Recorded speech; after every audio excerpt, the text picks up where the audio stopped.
এক দর্জি খুব ভক্ত। একদিন সে স্বপ্ন দেখল ভগবান তার কাছে এসেছেন।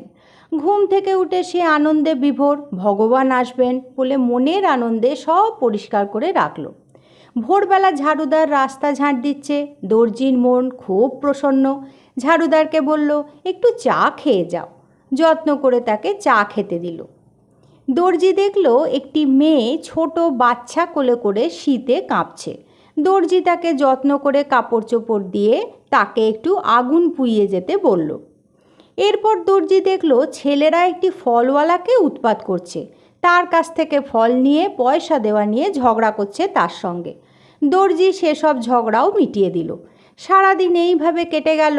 সে তখন মনে মনে ভাবছে, সন্ধে হয়ে গেল, প্রভু তো এলেন না।